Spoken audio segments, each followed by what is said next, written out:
pull out, connect all of this. Having to do with the unrecognized partnership in which everyone is born, the unfailing heat loss game in all transactions, and back to my recent diagram representing the circuits in this two-dimensional fashion.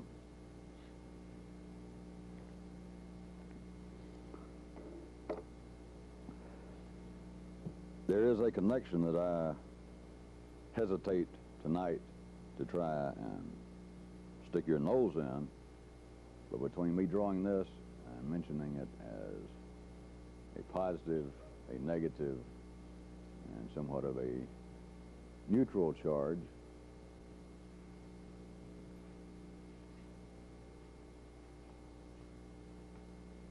and our old friend CD and E.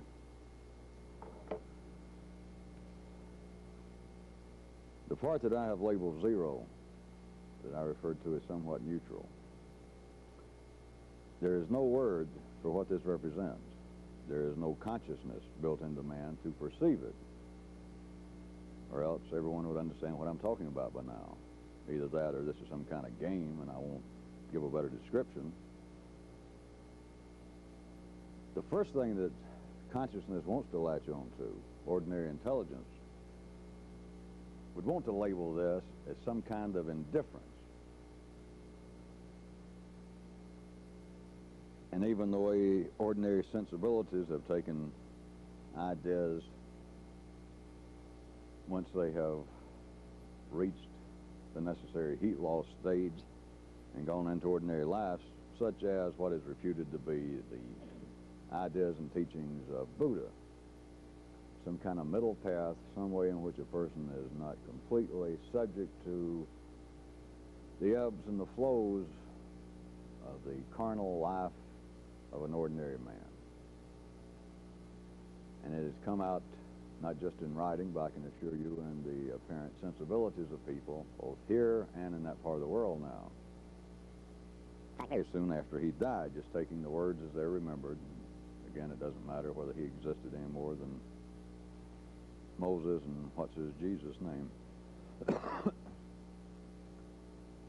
But there is a feeling that strikes many people that are wired up to be attracted to it at all, that this indeed would be a boon if they could understand it or if they could experience it, because then they would become indifferent, that they would not care whether death is going to get them, they would not care whether their friends show very little respect, they would not care if a multitude of sexual partners continue to laugh at them after one-night stands.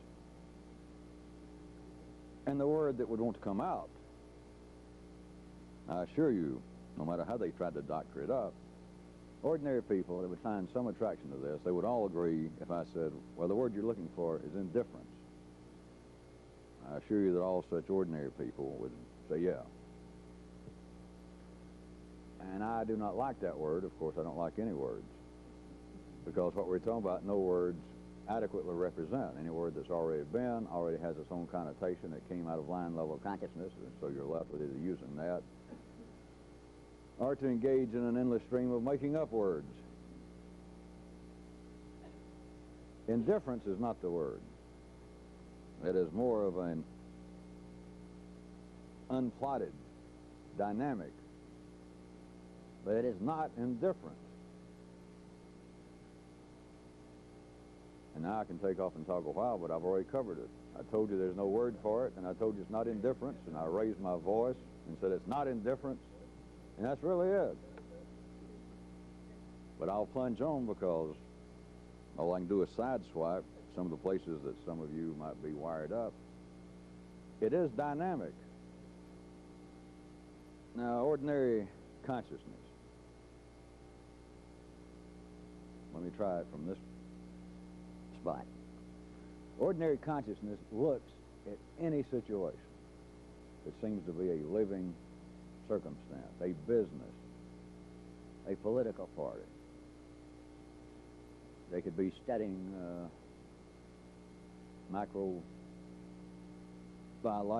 growths of some kind, some virus, And the mind really only sees two possibilities: that something is growing or it's dying. A business, an idea, a philosophy, a new cult, a virus that they have isolated that no one has seen the likes of before, and someone studies it, a team studies it. The mind really ordinarily only latches on to one of two possibilities. This thing is either dying or it's growing. Now you'll also note, or you should, there is almost a third possibility, which I guess the ordinary mind might want to call stagnant. All right, this business, this new entrepreneurship, it took off for a while, and we plotted it. I was selling stock then. I was engaged in the business, and it was very dynamic, and it grew for 3 years. Here's the rate on the chart, and then it shows it just suddenly. It seemed like overnight, because of foreign competition or something, here it goes right off the page, right off the chart. Or the virus. We kept it alive for a while. It began to multiply. It split. We could see unusual growth going on, and then just one morning, unaccountably, it just went and died.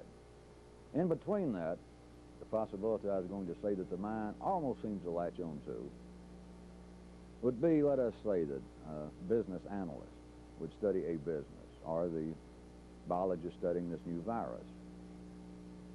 That there are two obvious modes going on, possibilities. This thing is growing, the business is growing, or else it's dying. We're losing business, the growth is going down. This virus is obviously, it's not much longer. We better study it while we can, because it is losing the joie de vivre, if viruses have such. But in between, the mind can almost say, all right, I investigated this business, X, Y, Z construction, and I noticed their initial bursts of energy and growth. Then they went down for a while. They had 3/4 of straight losses, and then it went back up. And really, they've been doing nothing. The stock has not changed an eighth over the last 6 months. There's very little trading. But notice, even though the mind can almost come up with it, and the virus, like you say, it just seems it's there, and if we poke it, it moves a little, but it's almost like the thing has become stagnant, almost suspended in its animation.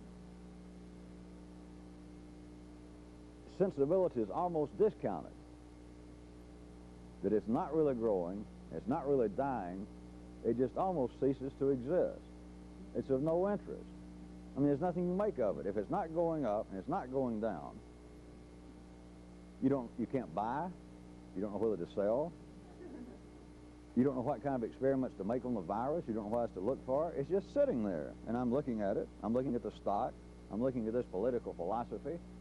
It seemed to have gained adherence for a while. Then it sort of split up, and I thought we were going to have a liberal and a conservative wing of it.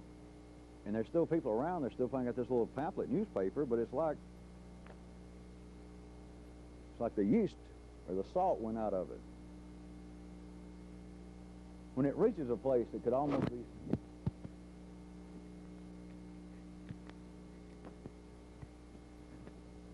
When it reaches a position that would almost fit a kind of description of somewhere between growing and dying, even ordinarily, what I'm trying to get you to see, crudely, because this cannot really be described any more precisely than I've done it, you and everyone else, at line level consciousness, it's a matter that you do almost become indifferent to it, that there is no interest in it. The mind has nothing to say about it.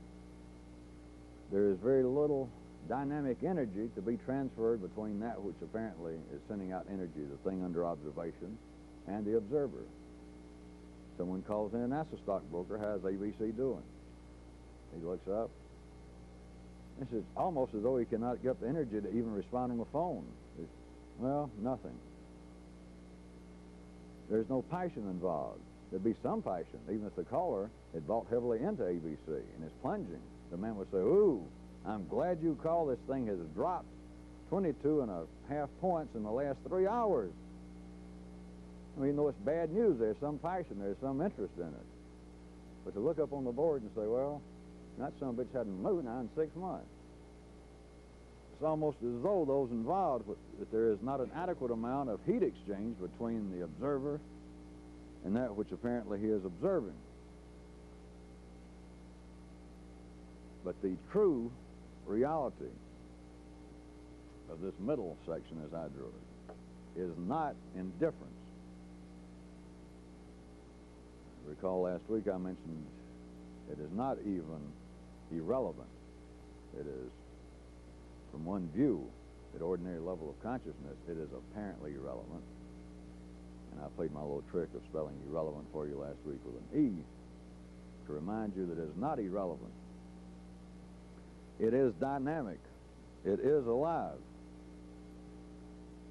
Any feeling that someone has that, and I know that a number of you people have gotten something out of this over the last few weeks since I drew that and talked about it. But you make a grave error to simply take it as being some form of indifference, that in some way that if you could activate this more, if you could feel it more in your blue circuit, those of you to which that would be apropos, that I would be indifferent. It is not an indifference. It is not that the two sides marked with the plus and the minus are in some way alive and dynamic, and the middle part is true indifference. It is not. If it were, nothing would happen. There would be no heat exchange.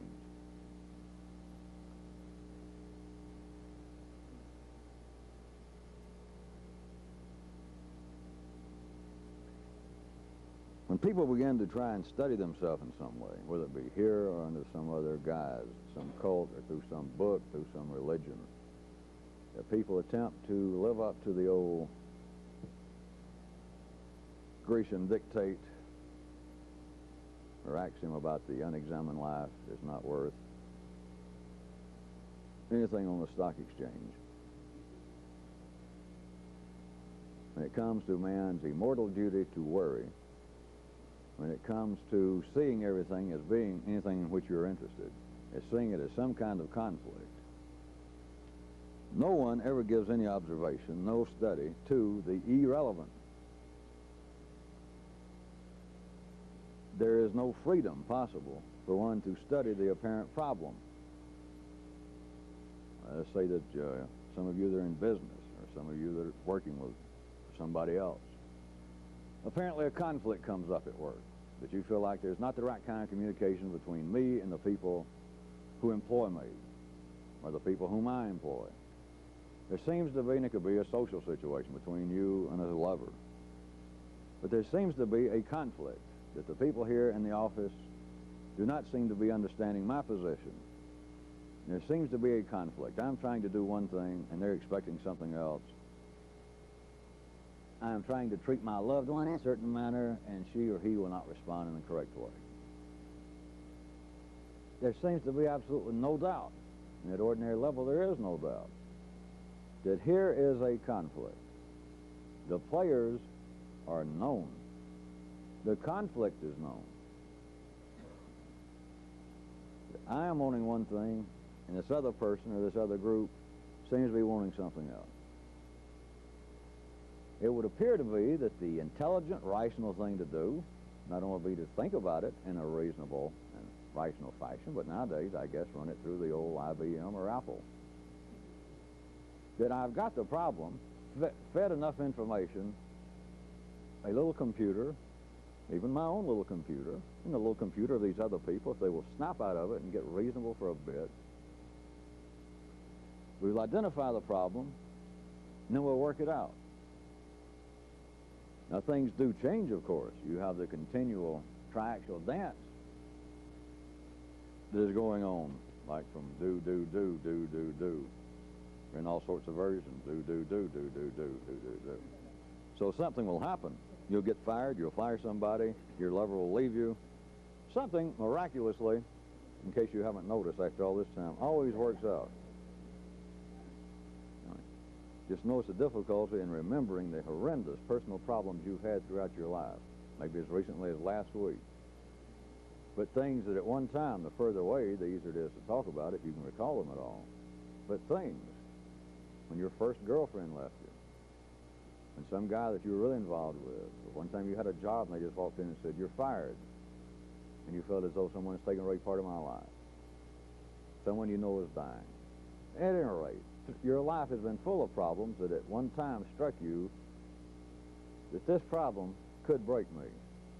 If I were a weaker man, I would probably have a nervous breakdown if I could afford it. Maybe I could take up drinking. It just seems as though here is a problem, and it's going to take every ounce of fortitude, intelligence, spiritual hope to work this out. And if you had a kind of non-personal memory, you could look back and you've never had such a problem that you, quote, worked out. But hell, you can't remember them now. But at the time, they were just absolutely mind-boggling, just barely begins to cover it. You just felt as though this could be the end of me. I can't see any light out of this situation. I see the problem. I see the combatants. I'm going to have to work on this. I'm going to have to apply my best efforts and hope that the other people, the other parties and the other combatants apply the same kind of intelligence, integrity. But from one viewpoint, nobody did a damn thing. And now you can't remember it. All of that just goes to show that everything seems to work out enough that most people in our day and time in this place, they live to be about 60. Got most of their limbs and some of their eyes and teeth and partial hearing, and they make it. And yet their whole life was a continual series, or enough of a series, of instances wherein someone feels as though here is a problem I can identify, and I cannot see that it's going to be possible for me to live through this. It will be a miracle. It's always, in a sense, a miracle. But ordinary memory cannot look back and see that in one real sense, you didn't do a damn thing. You worried about it. That's your duty. And of course, again, I can show you or at least point to you a kind of miraculous use of memory. If someone else that you hadn't seen in a while, let us say, approached you and reminded you the last time we met 3 years ago, you were having such and such problem about your job or your love life, and you were in terrible shape. You look fine now. You go, oh yeah. Well, yeah. I got to admit, that got me down. It took me a good weekend. I had to work on that. But, you can't let those kind of things break you. I worked it out. But in one real sense, you did no such thing. Something just seemed to happen. It just went away and another one came up later. You did fulfill your holy and bound duty to worry about it. But you're in the wrong place if you're going to accept. No, it's all right, accept it, I don't care. If you're going to accept that worrying about it is in some way working out a problem, that's just your duty. So you can say that worrying about any problem will work it out, if you won't say that. But the thing is, you got no choice. You're going to worry about it if you're ordinary. And then it seems to work itself out.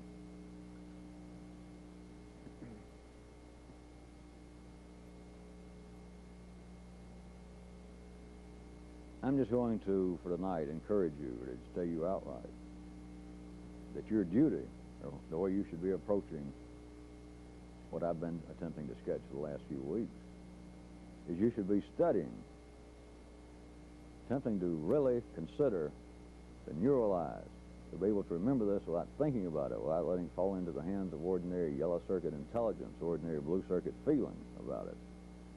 To study your own irrelevant. There is no freedom, there is no understanding that will come about from any study, which everyone does anyway, of C and D in any situation. It seems to be the combatants. It seems to be the two people or two groups, always one of them being you, in this, quote, situation, in this problem. If we were speaking to ordinary men and women, of course, this is insanity. And they could point out, as they rightfully should, that everything from science to psychological problems to interpersonal relationships, that what I'm saying is some kind of absolute insanity. Because if anything, progress is going to be made between two people with a situation between them, two groups, two opposing religious factions, attempting to extend the horizons of scientific research, that there's always some kind of situation involving two people, somebody trying to come up with new treatments through their study of this apparently new virus. There is them Then there are their distractors. As soon as they put out a preliminary paper saying what they've shown, what they have observed, and how it may be used for the benefit of humanity, if it's going to live at all, then immediately, you should know by now, some equally credentialed opposition will arise saying your research is not sufficient. I could stick holes in this. It's just a travesty. Plus, we've already investigated this, and it went nowhere. So you've got the combatants. You've got the parties. You've always got C and D. Everybody recognizes them. Everybody, from winos to presidents. That here are the C and the D. Of course, those, they haven't adopted my terms yet. They're copyrighted anyway. I'm sure they wouldn't want to pay. But everybody identifies the core and the limits of the problem, of the situation. Everyone sees quite clearly C and D. But you have got to be limited to ordinary consciousness and ordinary memory to have any real feel that by so identifying these people that I or anyone else have ever solved a problem. They just went away. They changed. The dance shifted. There is only one way that a person can affect what seems to be a problem, and you have got to give a full accounting, a full plotting to the big E, the irrelevant, and to study it in yourself. And someone says, how might that be practically used? And I say, this is not question and answer. The next subject, all right. You won't like it, but I'll answer. You got to listen fast because it is so insane that I don't want.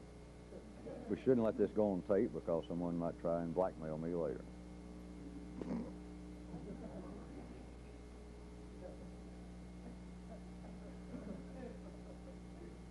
You're faced, and start off small. I mean, since everyone still has your partner tells you that much of this could really hurt you, and that you got to be careful with it. So start off on something that seems to be rather small and couldn't do you any great damage, that there is a problem between you and somebody else. You got the combatants down. You got C and D. All right. Anything that does not fit C and D is your E in that situation, is your E relevant. All right. Take one of the combatants, it doesn't matter who, that you're trying to plot how in this struggle between me, let's say that you're C to you, of course. You and D. You've tried writing memos, you've tried working it out, you've tried going into analysis, you've tried to take the person to see a counselor, you've tried trickery, you've tried threats, you've tried bribery, and of course all the time worrying about it. Take one of the combatants, either one, and disregard it and replace it with E.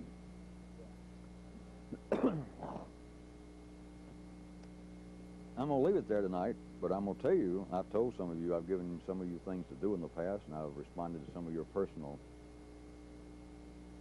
inquiries in situations you had, and I would give you some trick, or I'd tell you to do something. And some of you have already been exposed to this. I just didn't name it.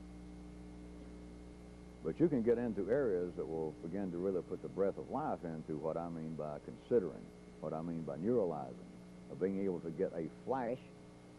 It is like a complete overview of what's going on. It is a view that you would never have simply by attempting to do what I'm saying. It's take one of the combatants out, take one of the C or one of the D out of the problem. Just do it up here. Attempt to find your own stratograph and take the big E and stick it in. That's insane. The yellow circuit's not even wired up to operate like that. But it can be done. That, I might also, I'll just suggest, accidentally, it's not exactly the same, but accidentally this occurs out in life. By accidental. Or to do better than that, I keep using that. Accidental are things, what I mean in instances like this, is life is wired up in this great body, wherein everything happens at least once. The kinds of things I say accidentally, I say it's almost similar to what a person should be able to do themselves involved with this.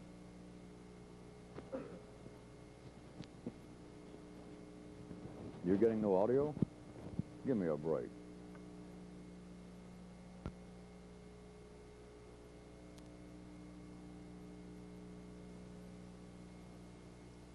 All right. We lost the audio a second for you people seeing the tape. We had to stop it. I was going to define to you roughly when I keep saying something happens mechanically or accidentally in life. Is that in the body of life that everything can happen at least one time. And it may or may not ever become a part of the overall flow of life for any extended period. But when I say something about accidentally, we still rolling? Everything on?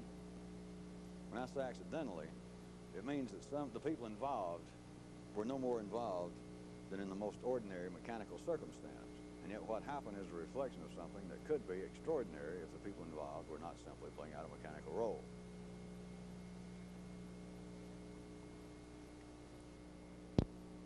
What I was starting to get at was, it's not an exact parallel, but some of the things in history that seem to be a blinding flash, the old Eureka syndrome, some scientist, it just seems through serendipity, where he admits, I'd been sleeping, I'd been up all night, and I slept all day, and I'd been thinking about this problem, I dreamed about it, I couldn't work it out, and just suddenly, I was walking along the street, and a car went by, and it was a purple Cadillac with tail fins, and I looked at it, and I said, tail fins, and then it hit me. And then he goes into something in atomic physics, and he can't explain it. All right, that was all I was going to get at, was I'm suggesting to you, although it's not an exact parallel, and there have been some instances, if you're following all these periods, that there have been a few people that have tried to describe something after it happened to them. Tried to go back and reel some yellow circuit people even in the last 50 years.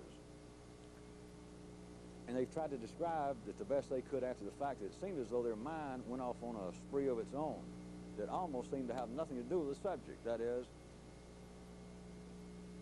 a purple Cadillac and big old tail fins.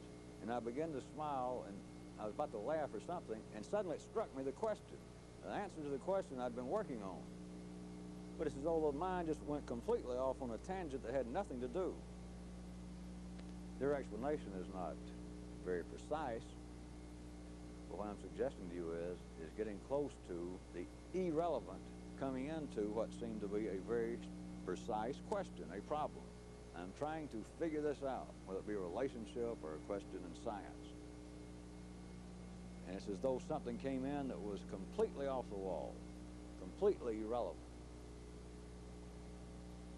So when I start out saying this is insane, in a sense, it does happen accidentally in life. But you at least, since I've dwelt on it for 4 or 5 minutes for the last 2 weeks, you at least should be able to quite clearly see, and the humidity is just right, that up until now, throughout your life, you and everyone else, but all problems that had these two combatants, it's always C and D. That no amount of figuring, no amount of shifting the positions around, no amount of rationalization, no amount for you people of prayer, of meditation, of pleading with the other parties, of threatening them. There is not a satisfying result coming from this apparent conflict. It just goes away. It changes into another one. But the way that you can actively do something is to take one of the combatants out. Look at it as being a kind of partial equation, or the problem. It's C and D, I see it. There's no doubt I know what's involved. I see the people involved. I see the problem.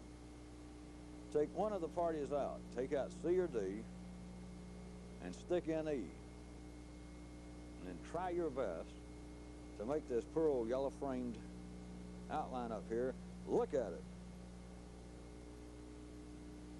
Try and study what would be your irrelevant. I want to mention some more about the partnership. This is an extension, I assume you see, and a variation, but for a specific reason, of my two voices. I'm trying to put you on a slightly different path. Enough of you played around, and I talked enough about the two voices. Of course, all of you grew up being culturally force-fed, genetically, ideas of the conscious and unconscious mind, that there are things going on, forces in me, of which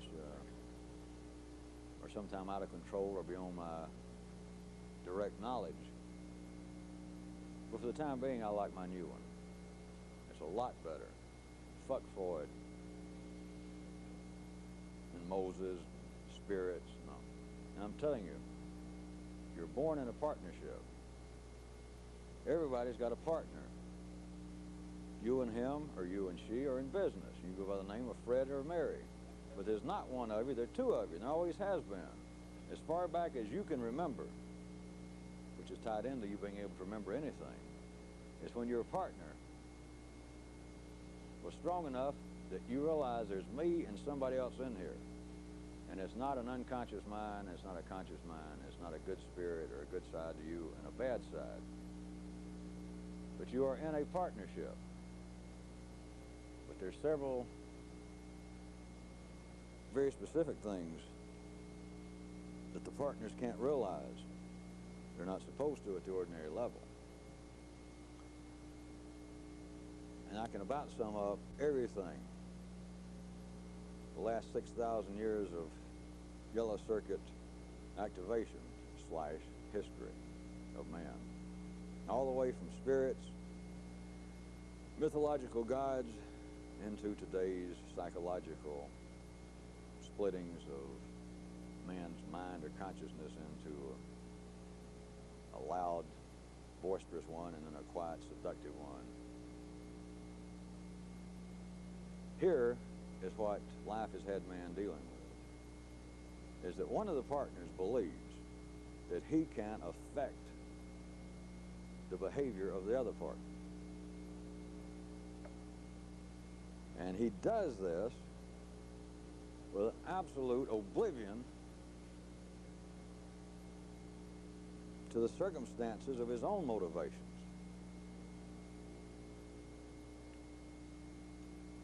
Please note, now that I am into the wondrous legal area of partnership,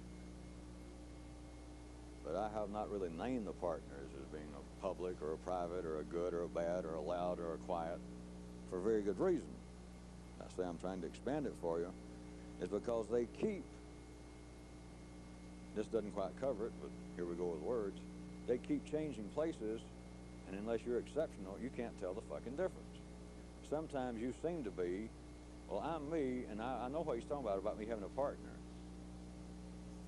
Then 5 seconds later, you are the partner, and you're talking about what was you 5 seconds before, and now you're referring to it as my partner. But the heart, in a sense, of all religion, all attempts at self-help, a part of the master stroke, a part of the energy of life running through man, and growing in a very specific way through the life of man, is in what I've just described, is that one partner believes that he, or she of course, can affect the behavior of the other one while not being able to give any account, any notice to the motivating circumstances that affect it. I will give you a prime example. Only today I heard a poor fellow say, no, I keep watching too many of those fundamentalist TV church shows. Only today I heard a fellow, heard someone say that we can't affect the weather, but we can affect our own dispositions. Now, I assume all of you have got that. That is a classic. I've heard variations all my life, but that is a classic statement. Again, the binary division, although they don't understand what they're saying in this sense, between environment,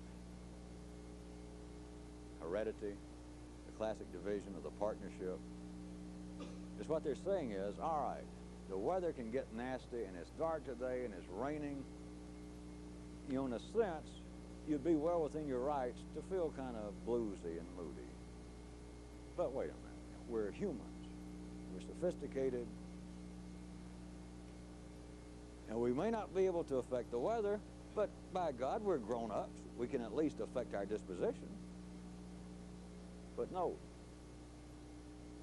this is a wrapping up of all of history in a certain sense. That one of the partners believes and says, I can affect, whether you can do it all the time, but I can affect, should be trying to affect, should be trying to positively affect the other partner, but while having the ability, not at all, to see its own motivating circumstances. That is, back to my example. One of the partners says, all right, we as humans cannot affect the weather, but we can affect our disposition. That is, I can affect my partner. There's no sense in him getting the blues. Into each life, some damn rain is going to fall. There's going to be overcast days. We can't affect it, but I can affect my partner's disposition. The one speaking right now can give no account, not even conscious of the fact, that the weather causes this disposition. That it is into a locked-in system, as long as it's binary, and to say, all right, my partner tends to get the blues on days like this, when it's dark and dank and rainy. But I should not let my partner get in such a gloomy, deposed state. But the one speaking gives no account, cannot even conceive of this, of the question of, all right, what's making me say all this? What's making me believe that I should affect my partner, that I can affect my partner? The weather could be making me do this. It obviously is, among other things. You can't discount it.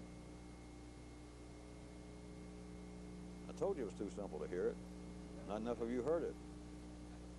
The partner says, yeah, several people are talking about days like this, I really get the blues. Suicides are up all over the world on days like this. Did you know that? Yeah, some days I feel rotten. And this one person, one of his partners says, yeah, all right, we humans may not be able to affect the weather, but we can affect our dispositions. The partner saying that cannot take into account, cannot even think about, can't question, cannot conceive of, what made me say that? Why do I believe that? What is running through me that makes me say that I should be able to affect the disposition of my partner? Whoever the partner is speaking, that at that given moment is apparently exercising and believes it can exercise an effect over its partner, cannot simultaneously take into consideration whatsoever to entertain the question of, why am I saying this? Why do I feel this way? In this binary situation, the attention has to be turned to my partner. I've been eating too much lately. I tend to drink too much if I sit around. I tend not to get enough exercise. And ordinary consciousness is not talking about me as some kind of unified something. It's my partner. Because I know that I should not drink that much. So it shows it's not me. I know that. It's my partner. I know that I should get exercise. If that is not some way in which this particular person is wired up to be attracted, they can sit around and be an absolute couch potato and weigh 400 pounds. And you could go to them and say, hey, you ought to exercise.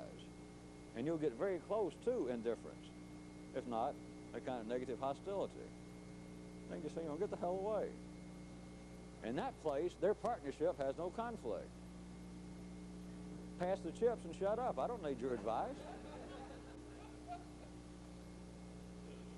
But, whatever the situation, if something in you says, whether overtly or to yourself, something should be done about so-and-so, then as far as that voice speaking, that partner is never talking about itself. It's not really, you know, I've been drinking too much lately. I just prone, it's just become a habit. I sit around, after work, I go and have 4 or 5 drinks. People say I, of course, but they're not saying I. If they see it as being a conflict, if they see a problem going on, they're speaking about the other partner, or else they're just oblivious to it. To them, it's not a problem. Drinking is not a problem. But if they see anything on the basis of, I should make a change, I should either start doing something or I should cease doing something, They're not talking about themselves, they're talking about their partner. You should see that, it's obvious. It has to be somebody else, because the person speaking knows better. I should not be drinking so much. So, I mean, that partner you don't have to talk to. He's a fine, upstanding person insofar as alcohol abuse is concerned. He knows better. We're not talking to him. He's on our side. When he says, I've been drinking too much, he's saying my partner. And that I should be able, it's my duty in some way, if he's wired up to see alcohol as a problem. Alcohol, food, sex, work, whatever it could be in the realm of the great human drama. He's talking about my partner. But the one speaking, never. You should just be, well, I thought some of you just said faster than you did 5 minutes ago, so I'm back up again. The one speaking is in no way wired up to ever take into account, to even entertain any sort of question along this line about what's making me say my partner drinks too much. It's as though the partner speaking lives in some kind of great cosmic limbo, or does live in some area, what would it be? Is the true untouchable, not at the lower end of the Indian caste system, but in some way I'm floating here in this system, and nothing but my own innate intelligence and wisdom affects me. I just know I've been drinking too much. That is, my partner's been drinking too much. Nothing calls me to do this except intelligence. I just know it. Any intelligent person knows you should not drink too much. You should not overeat. You should exercise. Anybody knows that has any intelligence. The question of what is motivating, what kind of energies cause this partner to attack the other partner, cannot even be entertained. From one viewpoint, that is what this is all about. At every given time and place, is to make the partner that sees itself as being C in everybody, to make it see that, hey, I am not floating in limbo. Everything is connected.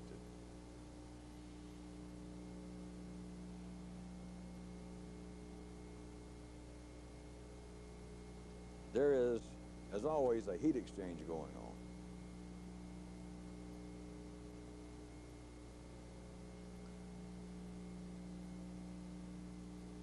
What would always, or what has always seemed to be, these kind of internal conflicts with man,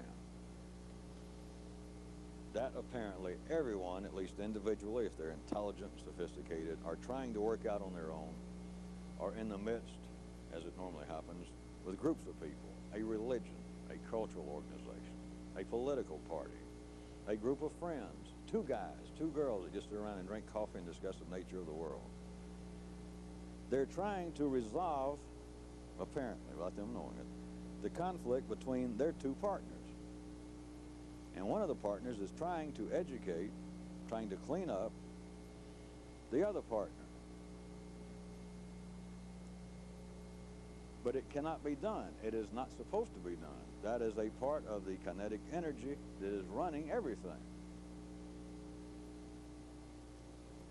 There is a heat exchange not only between all people, between every occurrence going on in this universe, in the body of life, but there is a heat exchange going on internally between the two partners.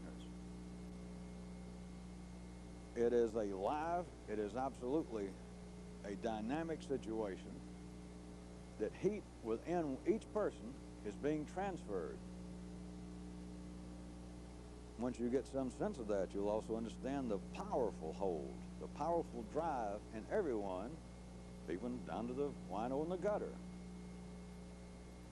The powerful drive, whether it shows up to any particular observer or not, but the powerful drive in everyone to do better. It cannot be stopped. The only time that this heat exchange ceases is when you're dead at this level. The only time that one partner quits speaking on the other is when they began to run in the embalming fluid.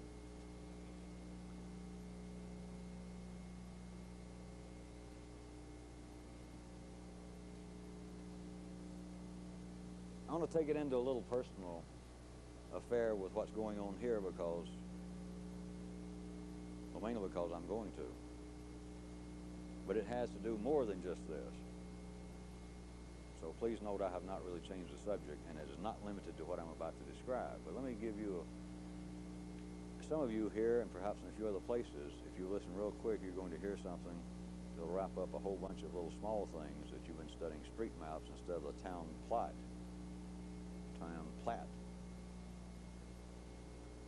You cannot, I'll start off talking about this. You can never attract someone else to this that is as passionate and as perceptive as you are. And I use perceptive. I could have said intelligence, but you know I mean a little more than ordinary, so I'll give you right quick. What we should be using around here, maybe I'll make up another word at some other time. It's real intelligence. It's a different kind, but perception. I just want you to understand there are two things involved that I was describing. You will never find anyone, you personally, that's as passionate about this and as perceptive as you are. But what I mean by perceptive in this case is not education, it's not simple an IQ measurement. But the kind of intelligence we should be speaking of in here, perception, speak of anybody being intelligent, is they have the ability to hear and to entertain the irrelevant. Now, that's what it takes. But note, some of you have been involved in times past for a specific task, or when I had you putting on something publicly, or in other cities, when some of you people that were trying to get involved with me tried to put together meetings, and I showed up or didn't show up. And you had people that read something that you wrote about me in this whole thing, or they read my books, or they saw me speak one time. Some of you have done it on your own. You've had friends in the past that you tried to talk to. But note, this is an absolute scientific fact. Well, the only reason I'm saying this is if you understand it, it could be affected a little bit, but it's not even worthwhile. But this is a fact, the way things operate, is you can never attract anyone, no matter what your passion for this was, and no matter what your perception, your real intelligence, the kind I'm talking about, that was already pre-wired, the ability, the possibility before you met me. No matter what you were, if we measured passion at .17 and intelligence, my kind of intelligence, at .22, you will never, if I sent you out into the world that you've got to come back, we've got to have more people to keep this going. Life demands of this expand. All of you individually, if you were .17 and .12, you would never attract anybody else above that level. You'd be damned lucky. It'd be almost really serendipity if you even got anybody that got close to .17 and .12. Now, you would find people, perhaps, if I said, all right, everybody's got to go out and spread the word. Here's some new pamphlets I've written up. We're going to start public meetings. We've got to take it beyond this room, and everybody's responsible for bringing in some people. I mean, it's had enough effect on you now. There's been enough change. You do understand at least more than the average wired-up person to have an effect on other people. Bring me back. Go out and play disciples. Go out and play ministers of the new church and bring back people. You'll not be able to bring back people who are more passionate about it than you were if we could measure it. But as soon as you find that, they're not going to have the intelligence you had. And on the contrary, if you find somebody that's got the perception you had that we can measure it up to .12 or 17, they would not have the same passion. There would be an imbalance. There will never be a situation of any of you ever being able to attract anybody that's as passionate about this as you were originally, nor as perceptive. Maybe I will make up a new word. How about preceptive? Already wired up to be able to hear this. Of course, I'm talking about my own kind of intelligence. But now notice, I wanted all of you to hear that because you're going to be faced with it. A bunch of you have been faced with it, and you thought perhaps your partner was at fault. This is true in everything in life. It is why everything seems to the binary mind to go downhill after the initial spurt of brilliance, of genius. And it does not just have to be in this. It doesn't have to be in some kind of pseudo or apparent spiritual realm, it can be in a political idea. It can be in a scientific idea. It can be an artistic idea. That apparently, it's always one man usually, that apparently has come up with this new thing, this new discovery, this new idea, and it is strong enough that it attracts followers immediately. They're just flocking to it. Or a group of dedicated, passionate people that seem to have some understanding of it. But if it starts out here at one level, whether we're talking about an Einstein, a Moses, Newton, Euclid, Marx, if it starts here, the man, forget whether they know what they're doing, that's not even the point. The man stands up and he says, here is my new philosophical or my new spiritual teaching, blah, blah, blah, blah, blah, blah, blah. And a group of passionate, perceptive people gather around them and go, my God. And their whole life, just immediately, there's no question, becomes dedicated. And they begin to spread out like the proverbial ripples in a rock dropped in a pond. But it's going downhill already, because the guy who did it will never attract anybody as passionate and perceptive as he was.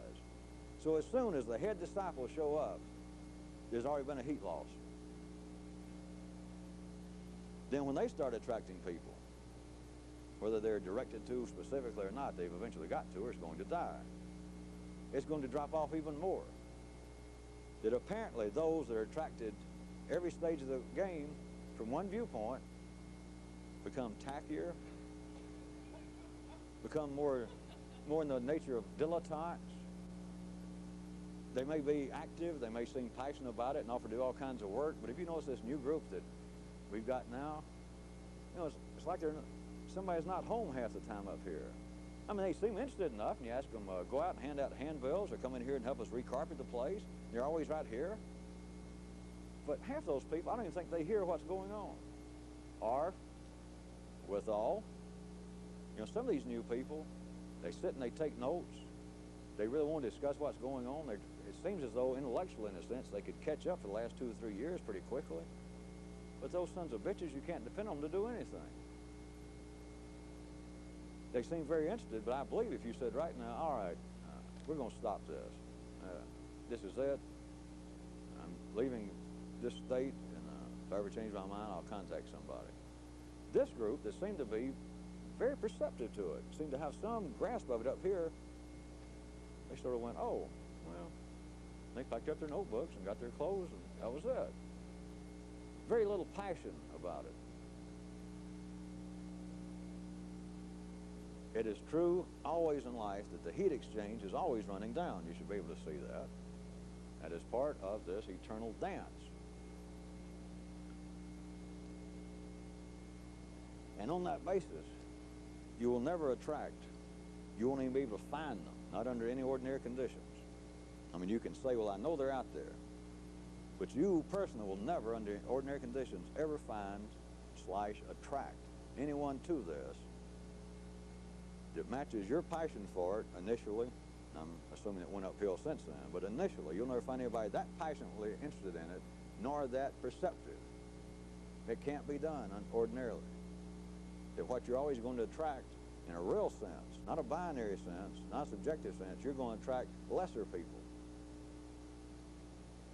Of course, as you know, when there's no judgment of the people involved, it's not that kind of judgment, but they are not ever going to be as understanding, as perceptive of this as you were, and they will never have the passion. Do you understand that that presents certain, how shall I say it, not difficulties, interesting situations, to say the least.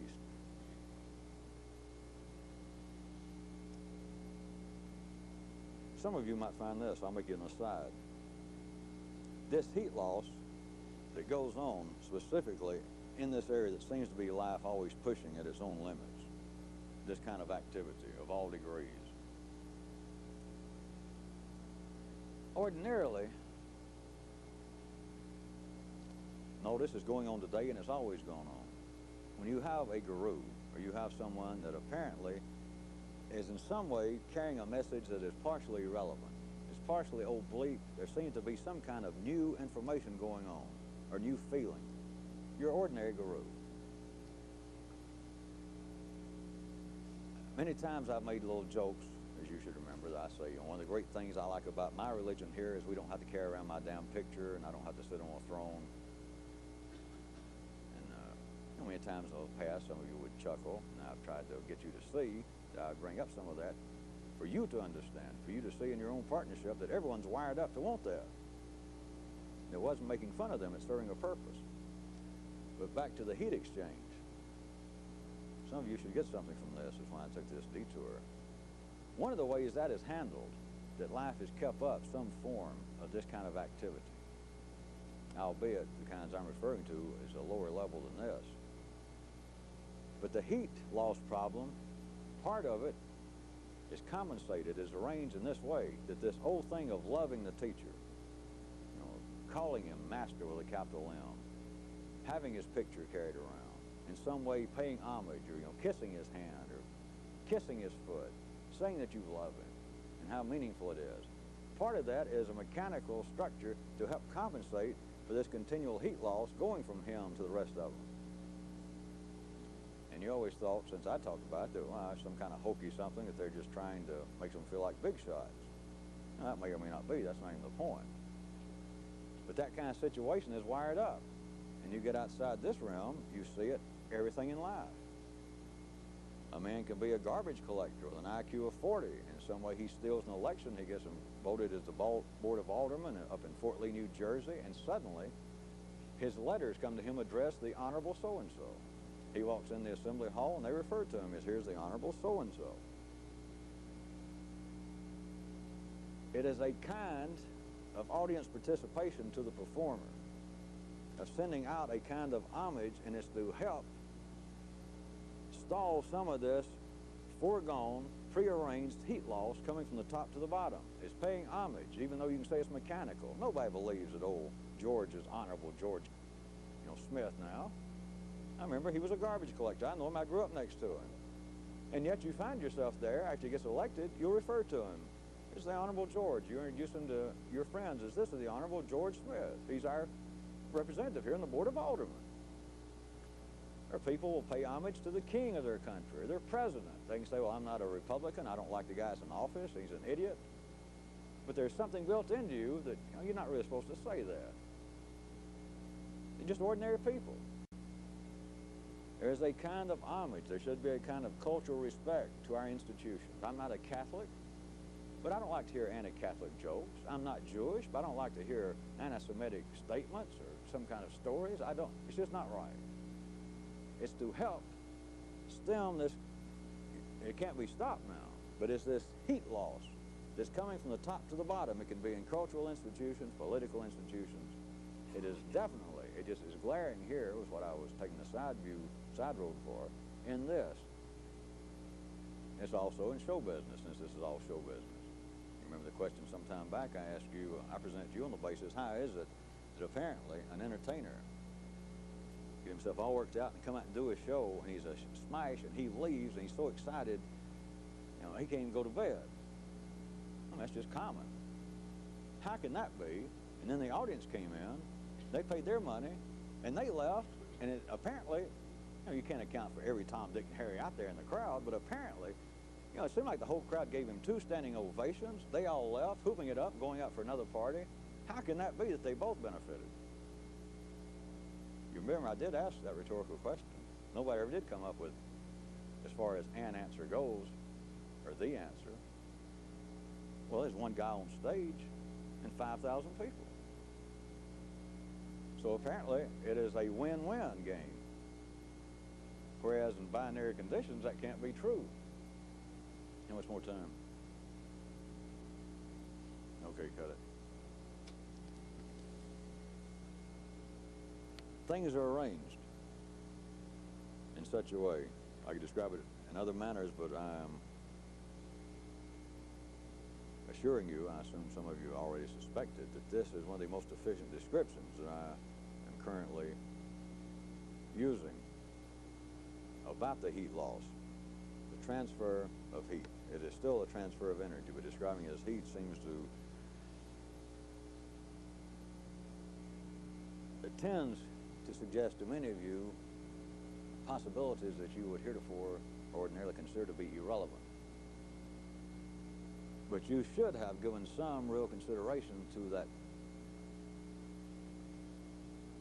situation that I formulated for you, that is, that how is it that the entertainer can apparently come out, and he left after the grand show, a good night, 2 standing ovations, he left and would tell people, you know, this is what show business is about. This is what I live for. If I didn't have this, I'd die. They don't have to pay me. You know, if they knew this, they wouldn't pay me. I'd do it for free. And they try to describe it as the love coming to me from the audience, or sometimes they say the energy. It is literally a transfer of heat, of energy. But you know, I formed this question to you and nobody really responded to it. How is it that he can leave and say, I do it for free, and you can just see him as soon as he walks off the stage, his eyes are like this, he's hyperactive, he has to take a half a quart of Quaaludes to get to bed in the next 10 hours. And so he got it from somewhere. Obviously the audience, and you walk around up front and the audience is just pouring out, and all of them got eyes like this, and they're all talking, they're just, how great it is. They're saying, I won't be able to sleep tonight. It's the greatest performance I ever saw. Let's go somewhere and drink coffee and talk about it. How is it they left with energy? Nobody looked at the one thing. All right, you had one person as opposed to 5,000. They're continual attempts. We still on? For people in some apparently psychological, sociological manner to try and describe the kind of institutions that humanity has, quote, invented, produced, constructed. There are attacks politically. You know, there should be classless societies. There should be societies with no structural differences between economic classes. But notice, throughout the world, it ain't true. There's always a honcho. Somebody's in charge. If it's down the village level, there's a king, there's a witch doctor. You find any group of people, they get together, let's form a bridge club. First thing they do is what? Well, the first thing they decide, if all of us here are in the right place, y'all in favor of playing bridge. Yeah, all right. Here's what we're going to do. We're all, but notice, throughout the world, it ain't true. There's always a honcho. Somebody's in charge. If it's down the village level, there's a king, there's a witch doctor.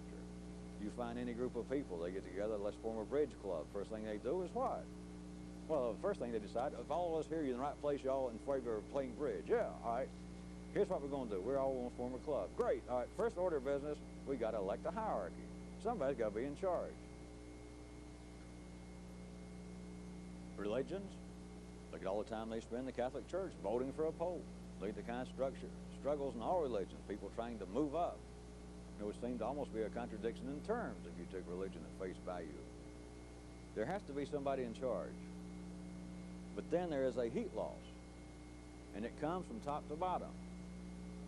And it is normally compensated for by an audience reaction, by loving the guru, loving the pope, paying homage to a political leader, to a spiritual leader. Does anyone notice some of the other difficulties in the way in which I'm doing this? Does anyone notice, if you're falling into this, very interesting, no, I won't say problems, very interesting situations. Because there is a heat exchange between me and everybody involved with this, and the more people who become involved here, and people in other cities on tape, audio, videotape, people reading books, the heat loss becomes more and more extreme. And for me to even put forth a kind of effort, let us say, to minimally keep them involved with it, just passing encouragement, or to periodically look at dead in the camera and say, I'm aware some of you people are getting this on tape, and some of you I've never met, but hang in there. Good show. To even do that, the more it expands, becomes almost an absolute heat loss, that I am this close to absolutely wasting the energy. In the mechanical way, the way things are ordinarily constructed to get this back would be in some way for, let's start transferring some of this back to me. Everybody tell me how much you love me, how much you appreciate this. And I'm going to tell you, after all these laughs and jokes, these other guys that say they talk to God or been visited by God, I know all about them. I know exactly what they've been through. I know what they're talking about. Let me tell you what, that is child's play. Because now I'm going to tell you the truth. I'm going to tell you the secret of what has happened to me and where all this came from. And after that, I'll expect from now on, when I walk in a room, everybody fall back. Everyone carry roses and flowers mechanically. And the way life is ordinarily structured, that would stop mechanically some of this heat loss. But would that do anyone any good on a higher level? Would it? Oh, no, that's right. I had that written down. No, it wouldn't. That was, yes, definitely no. That must be why I did. Yeah, that was it. That's why I didn't do it. That's right.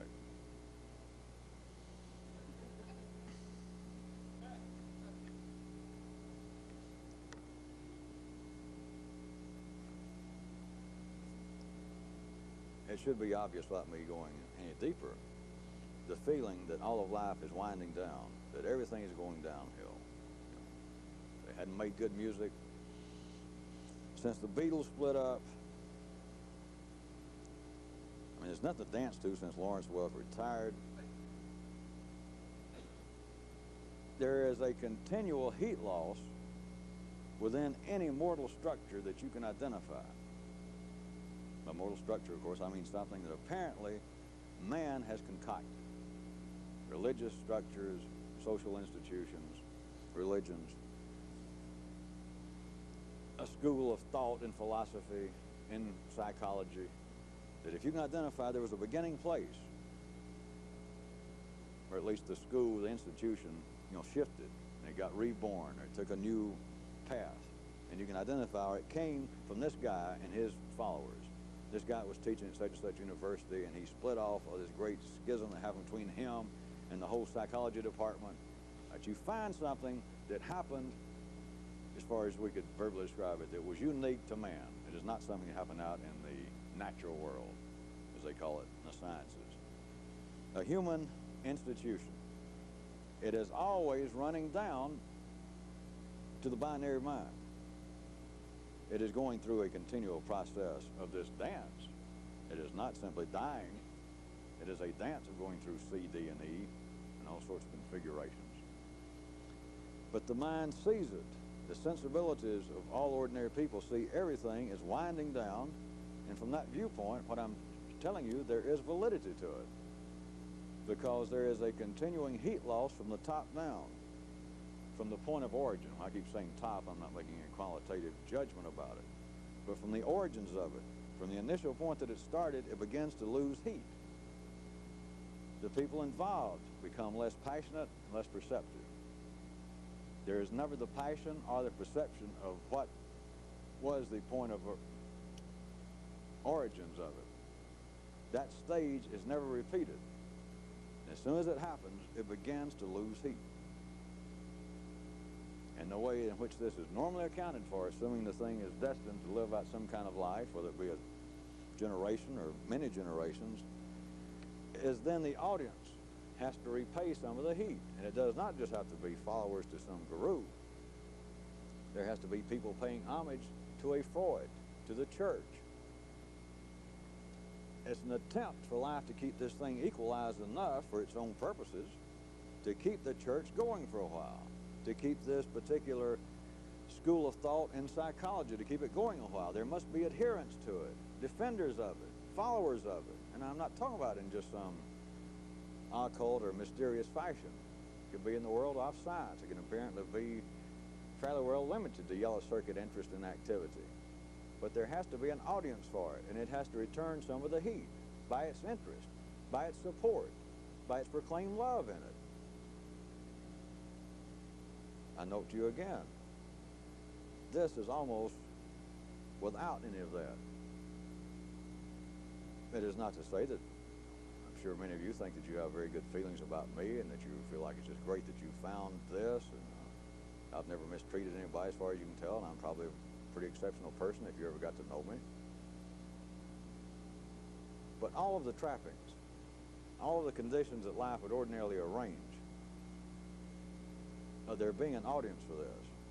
Right now, that is, DeWitt, you people. The way in which it is normally fed back is very difficult to find, if I may make one of my proverbial understatements. Very difficult.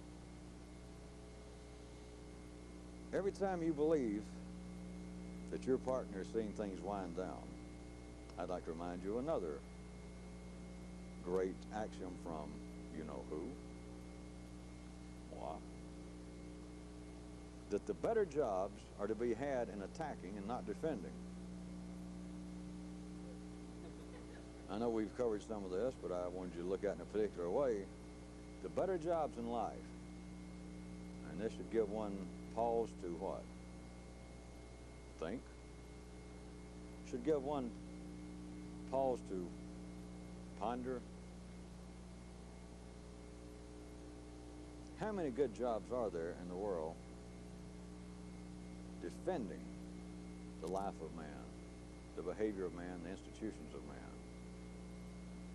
You may have additional time to think about this. The better jobs are in attacking. Who is here to defend?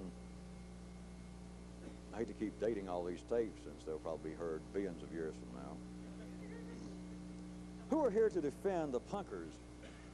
The punkers, if they were here, they might defend themselves. Who is here to defend music that 17-year-old kids are now making in their basement and getting on record and getting some airplay? Where is the job defending this? Where is the job defending artists that are not yet accepted on any level other than by themselves and some of the people around them? The firebrands, the hotheads, the young Turks. Who is here, not just now, but throughout history?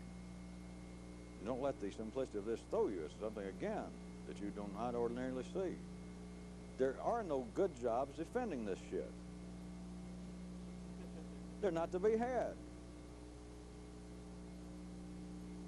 Now that you've had additional time, I'll ask you, can you even think where they are?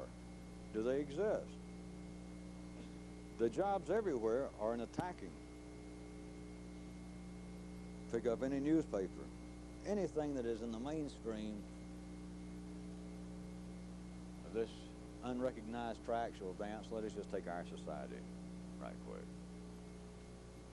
Whatever is the newest in arts, politics, strange cults, whatever is the brand newest, who is there to defend it? Nobody. Those involved holler, well, fuck you if you people don't like it. But who is there defending it? What magazine has a column defending whatever the latest piece, as they would look at, of garbage coming out of the music world, coming out of the art world? Who has a column defending this?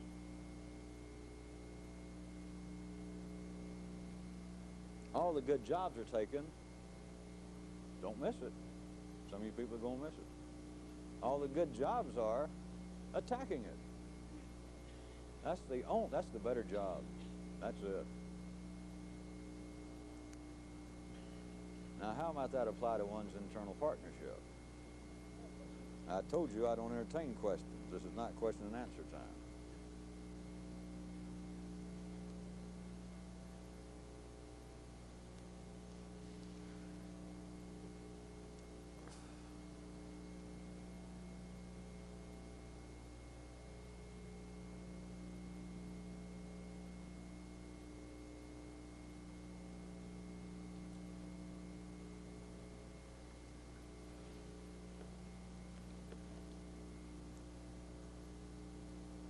Those of you on the tape, you're missing some of this. There are people on the floor playing with wiring and all this new age.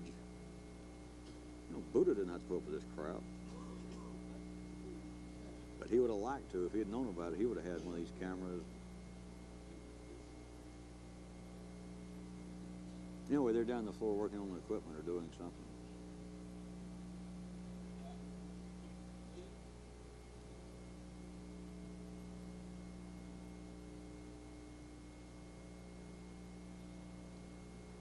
In my increasingly passionate attempt to become less and less specific,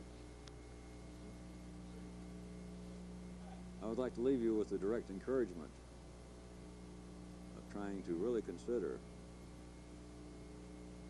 continue to remember to look about, that anything that seems to be going, and you do not have to just take a historic occurrence like the apparent beginning of Fortean analysis, the beginning of particle physics, or the beginning of the Catholic Church. Look at the beginning of a relationship, that you met somebody. I met this girl, this man. I have never been so hot for anybody. Not just physically, maybe, just everything about him. We sat and we talked that first night. We had so much in common. After that, it's downhill, ordinarily. That's not a pessimistic statement. The heat exchange is between these two combatants, between these two parties, is going to be a continuing loss. It is going to wind down. That is, there's no escape from that under any ordinary condition. Without anyone, with no one having any understanding of that, do you see how moot it is? Or do you at least suspect in theory, the way I'm describing it? My great theories. That's a small private joke between somebody out of town that one time slipped up and referred to my theories. And I guess they believe I'll never let them live it down, which I won't. My theories.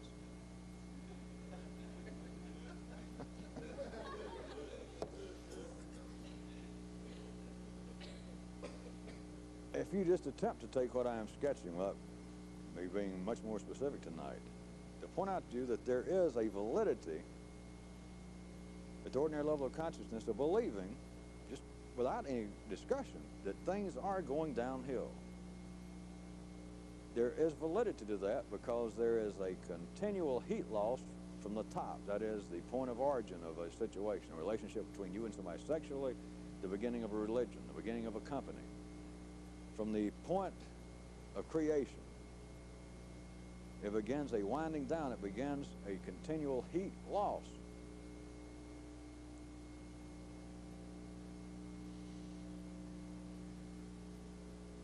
That is a very spiritual lesson.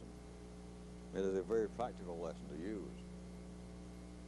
Because as always, much of that which seems to be inexplicable, I suggest to you, ain't inexplicable. It's just inexplicable to you. It's inexplicable to anybody that's a combatant. It's inexplicable to anybody that believes that they're going to affect their partner.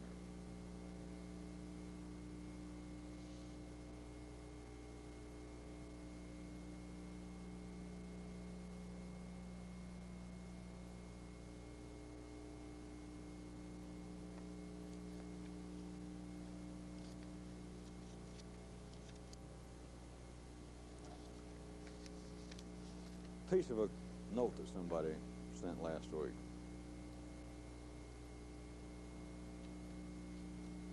I'm reading from it. Until you said that man does not speak of his evolution, I'd never thought about it. Maybe life is currently too busy in the omnidimensional act of evolving through man to talk about it just yet. That is just another example I wanted to bring up of somebody getting close to the actual life, the reality of my descriptions of considering with a big C and neuralizing. Is beginning to be able to get a flash of that which is heretofore to them irrelevant, the way they're wired up. And it's not that what they point out is the right answer or even a right answer. That's all irrelevant. But for you people to begin to do this, whether you caught all the connection of what I read or not, and you feel it yourself, that's why you write me.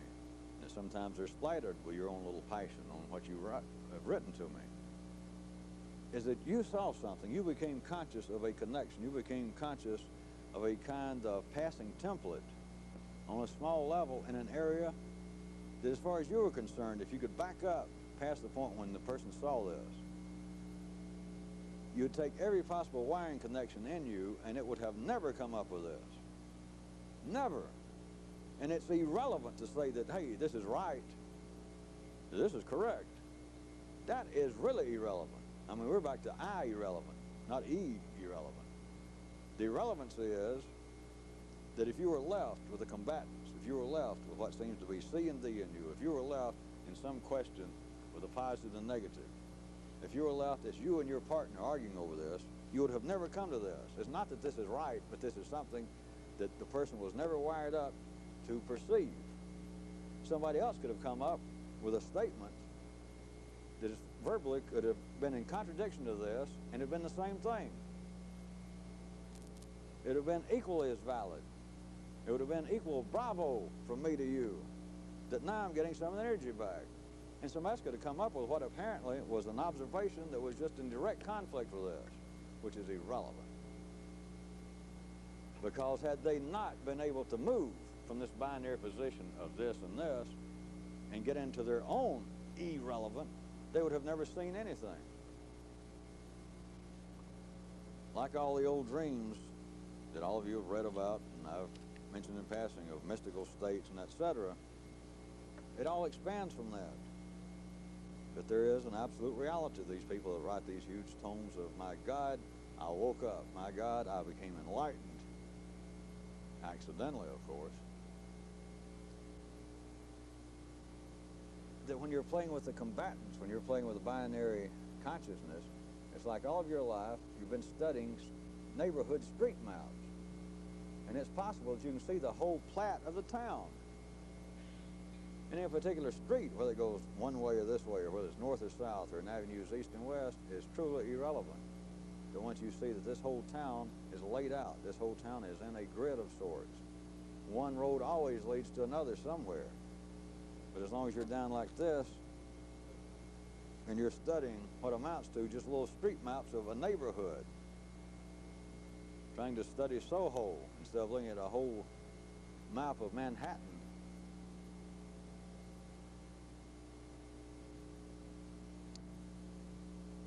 you'll always be at a disadvantage. Well, you'll always be ordinary.